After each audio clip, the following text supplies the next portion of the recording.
sekarang tengah kecoh pasal Long Tiger ni didapati adalah orang yang bukan warga negara Malaysia. Mak ayah dia adalah pemegang kad pelarian, dan Long Tiger ni juga bukanlah orang yang ada IC. Okey. Sekarang ni Long, aku pun malulah, aku pun sedih nak bagi kau Long ni. Sekarang ni untuk menafikan perkara ni mudah je. Selama ni kau pompang, kau main kuat lagi, kau nak ajak orang perang sana, perang sini. Takkanlah untuk kau nak tunjukkan IC kau goyang. Kalau kau betul warga negara Malaysia, kau tunjukkanlah IC kau. Kau tunjukkanlah IC kau dekat mana kau dilahirkan. Siapa mak ayah kau?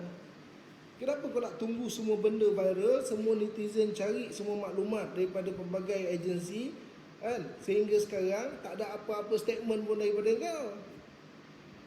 Aku rasa benda ni akan selesai kalau kau tunjukkan kat pengenalan kau ceritakan siapa kau, latar belakang kau, dan dah selesai lah kalau kau betul warga negara Malaysia. Tapi kalau kau bukan warga negara Malaysia, Tamim, siapa nama dia? Kan?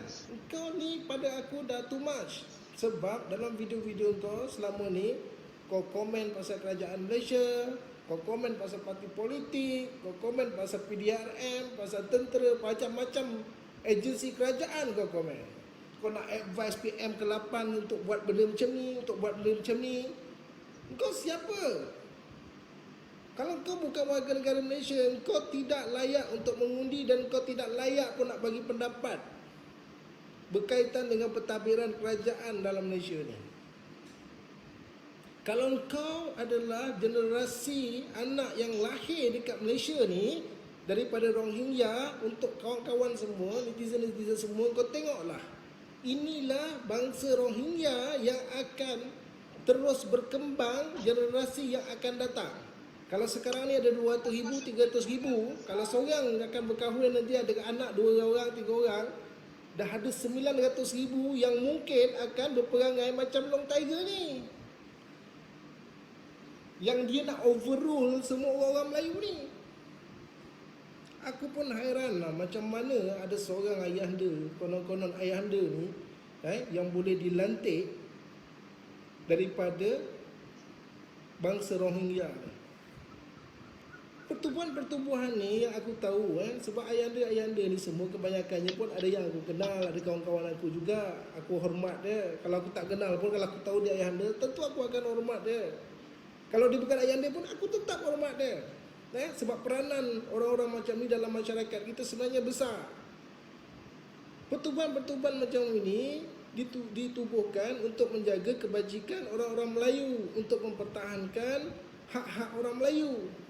Bagaimana pertubuhan macam ni tiba-tiba lahirnya seorang pemimpin yang disanjung, leader yang disanjung, dicium tangannya, ditiap oleh budak-budak dia ni, tapi adalah seorang Rohingya. Yang ini memang cukup-cukup kelakar. Memang aku cukup-cukup kelakar. Kalau kau dah tahu kau dah tahu dah status kau ni macam mana, kau dah tahu. Kau dah tahu siapa mak bapak kau, daripada mana mereka datang. Kau relax sudahlah bro. Kau nak berperang sana, berperang sini, cari musuh sana, tunjuk kuat sini, nak libas orang sini, libas orang sana, tumbang orang sini, buat apa? Tak payahlah kau nak cari pasal dengan orang yang memang warga negara Malaysia. Berapa ramai yang tepuk tangan bila dah tahu kau dia orang Rohingya. Sebab apa? Oleh sebab perbuatan kau sendiri. Kau kumpulkan budak-budak Melayu yang tak tahu apa-apa ni, follow Abang Long ni ke sana, follow Abang Long ke sini, jumpa sana, cium tangan. Ni apa benda? Apa penghormatan yang kau nak daripada orang Malaysia? Kau sedar tak kau siapa? Kalau kita adalah saudara se-Islam, itu tak ada masalah. Kita satu akidah, kita satu keimanan, itu tidak ada masalah. Atas kebaikan-kebaikan yang kau buat, itu tak ada masalah. Tapi itu bahagian lain. Tapi bahagian tentang keturunan kau, kewarganegaraan kau, tiba-tiba engkau nak lebih daripada apa yang layak engkau dapat. Sepatutlah video-video sebelum ni aku tengok dah banyak kali lah engkau bagi tahu yang mana engkau minta kerajaan Malaysia PM ke-8 ni untuk bagi kerakyatan kepada mereka yang lahir dekat Malaysia. Rupa-rupanya engkau minta untuk diri kau sendiri. Aku heran orang yang macam kau, konon kerat, pendekar kan. Kau tunjuk engkau bukan main bersilat lagi, masuk pula Facebook, pergi bersilat masuk Facebook. Mana ada orang yang pandai bersilat macam itu masuk Facebook bro? Tak ada. Lagi tinggi, lagi tinggi dia, lagi banyak ilmu dia, lagi tunduk dia. Benda yang aku rasa aku wajib buat untuk menunjukkan kepada orang Melayu supaya kita jangan salah pilih orang yang kita idolakan ni. Jangan kita salah pilih. Apatah lagi orang itu bukan orang Melayu. Apatah lagi orang itu orang yang terlibat dengan beberapa kes rogol.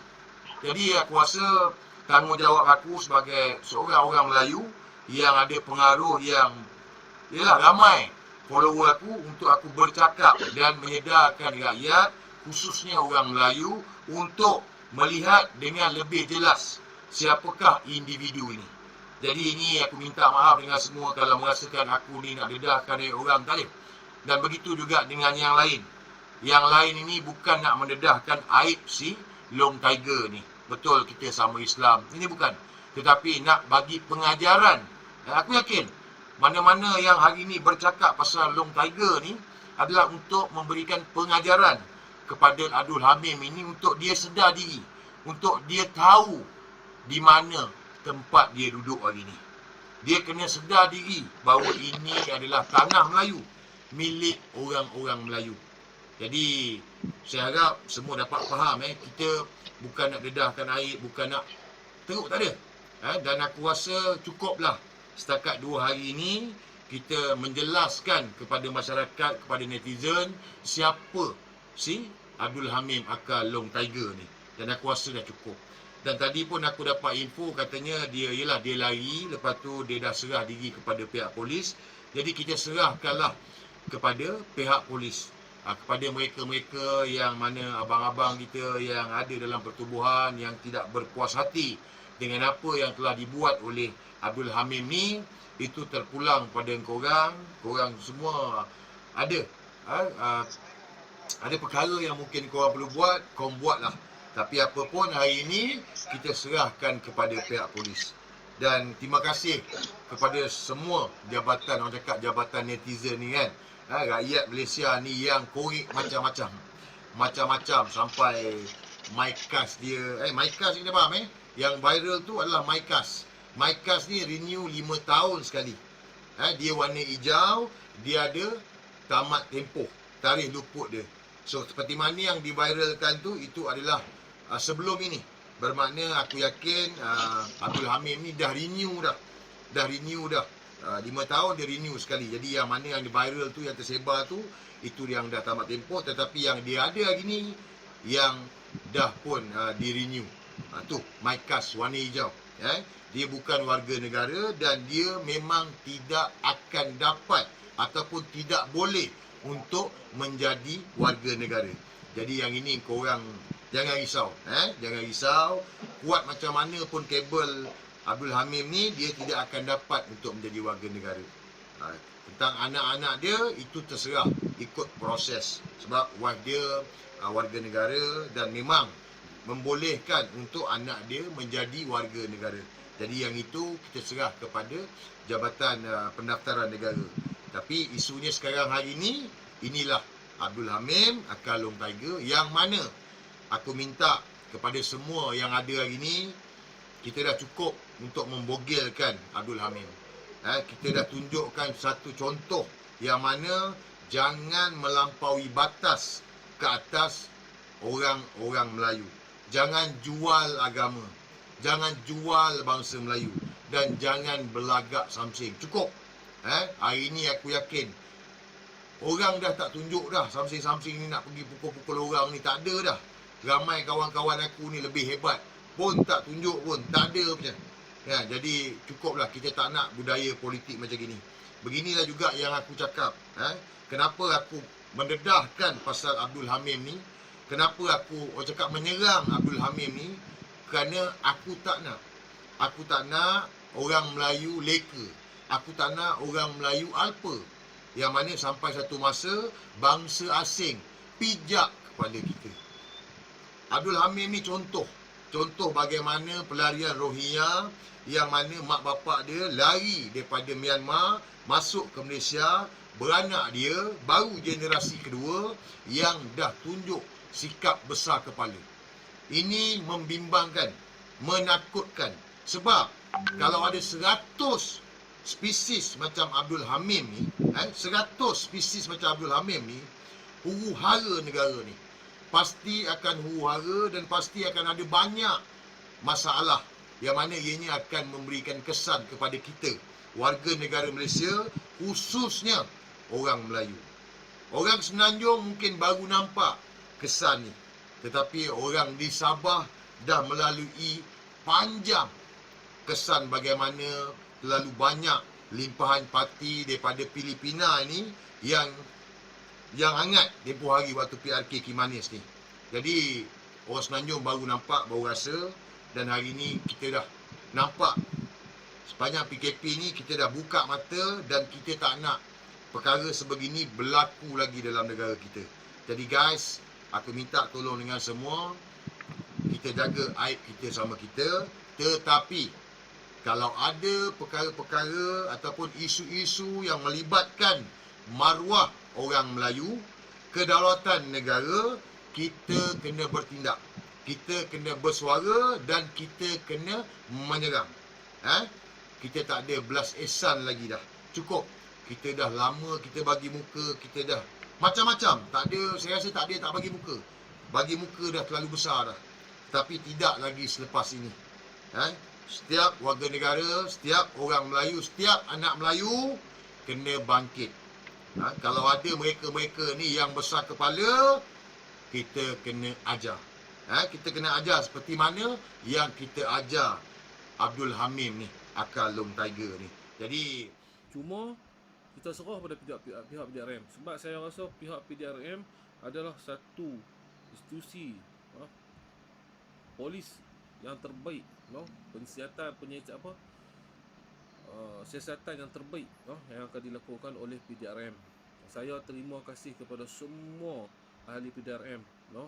Saya terima kasih banyak. Kalau saya pun dipanggil oleh PDRM, insya-Allah saya tak lari lah tuan. Saya tak lari lah berselerak macam tu semua tuan-tuan, dah insya-Allah. Kan, kalau saya kena tangkap sekali pun saya tak lari tuan-tuan. Kalau saya duduk kena jail pun saya tak lari tuan. Ini semua kerja takdir Allah Subhanahu Taala. Apa yang kita nak kena takut kalau kita buat kerja benar? Apa yang kita nak kena takut kalau kita cakap jujur tuan-tuan?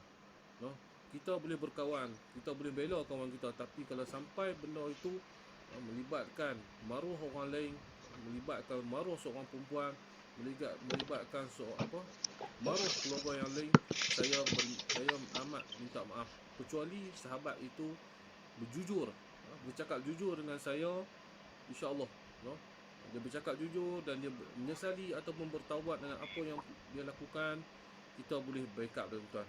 Sebab apa? Kita bukan nak pandang dosa tuan. Dosa ni kita tak boleh pandang tuan. Dosa ni dia dengan Allah Taala. Tetapi dia perlu jujur dengan kawan dia sendiri, dia perlu jujur dengan sahabat. Jadi tuan-tuan, sebelum saya nak sembang-sembang ni, tuan-tuan sihat ke? Tuan-tuan sihat ke tuan-tuan? Tuan-tuan sihat ke? Tuan-tuan dah makan ke, minum ke? Insya-Allah tuan-tuan. Tuan-tuan pun tanyalah balik ke saya ni makan ke, minum ke, sekali saya terasa hati pula. Kan? Okey, saya sambung dia. Selingan sikit lah tuan. Bukan nak poli tuan. Tapi saya nak jagalah follower saya, netizen saya tak mau maki follower saya ni. Saya terima kasih kepada tuan-tuan. Berkat doa tuan-tuan ni, banyak berkat doa tuan-tuan. Banyak tuan-tuan yang support saya. Banyak tuan-tuan bagi semangat, telefon tak berhenti. Saya pun ada yang saya boleh jawab, tak boleh jawab, mesej sampai beribu dah. Saya minta maaf, saya boleh jawab, saya tak boleh jawab. Saya tahu tuan-tuan banyak yang support, bagi moral. Ada yang memberi nasihat, ada memberi nasihat, insya-Allah. Saya terima semua nasihat tuan-tuan. Ada yang nasihat dengan marah sekali kat saya, pun saya terima kasih tuan-tuan. Tak apa tuan-tuan. Saya macam ni tuan-tuan, kita berlaku jujur tuan, dan kita tidak cakap kemah. Kita jangan angkat diri kita. Okey, jangan kita rasa kita yang hidup ni kita yang kemas selalu. Tak tuan-tuan. Saya sebenarnya dengan Abdul Hamim ni, saya bukan kata saya seronok sangat dia kena terima saya tak seronok. Saya rasa sedih tuan, saya rasa sedih. Sebab saya tak buang dia lagi kawan. Bagi saya, diri saya ni saya tak buang dia sebagai kawan. Walaupun dia cakap dalam live dia semalam, dia dah buang saya sebagai kawan. Dia putuskan sahabat dengan saya. Dia nak saman saya macam-macam. Saya bukan macam tu tuan. Saya buat benda ni, saya suruh dia nyatakan adakah benda ni benar ataupun tidak. Kalau tidak, kau pergi buat laporan polis. Bahawasanya benda ni fitnah, kita lawan, fight. Kita fight, kita lawan kepada perempuan yang fitnah ni. Jika benar lah, terang apa? Di side dia sendiri. Kita akan lawan tuan. Saya sendiri saya beritahu dah tuan dalam live saya. Kalau betul Abdul Hamid ni tidak salah, ini adalah fitnah untuk beliau, maka saya akan gadaikan apa barang saya akan tolong Abdul Hamid saman perempuan yang cuba membuat fitnah ke atas nama beliau. Ini saya tuan-tuan. Ini saya tuan-tuan. Saya minta maaf lah tuan-tuan. Bukan nak tunjuk saya bagus tuan, tapi saya sayang semua orang tuan. Saya bukan nak ikut suka nak dengki orang semua tak tuan-tuan. Cuma saya macam tu tuan. Kalau benda tu betul, cakaplah benda betul. Kalau benda tak betul, bagi tahulah benda tu tak betul. Apa kita nak malu? Tuan-tuan, apa kita nak malu? Kalau kita bukan bangsa Melayu sekali, tak payah malu. Cakap tu terang. Jadi kita pun dah dapat tuan-tuan semua. Segala bukti-bukti dah cukup. Saya dapat dia punya screenshot adalah surat beranak dia, IC dia, semua kita dapat tuan-tuan. Memang terbukti lah daripada saya tengok dengan mata saya sendiri. Wallahualam, kalau benda tu diedit, saya tak boleh nak jamin lah kata benda tu edit. Tapi dari segi saya tengok tu, memang beliau bukan warga negara sini lagi lah. Masih dalam proses untuk minta menjadi penduduk tetap. Tak tahulah boleh dapat ke tak boleh dapat, saya tak tahu. Itu bukan hak, itu bukan hak saya tuan-tuan. Dan saya tak menyuaikan dia, walaupun dia orang Rohingya ke, dia orang apa ke. Hang nak berjuang Islam, alhamdulillah kita support.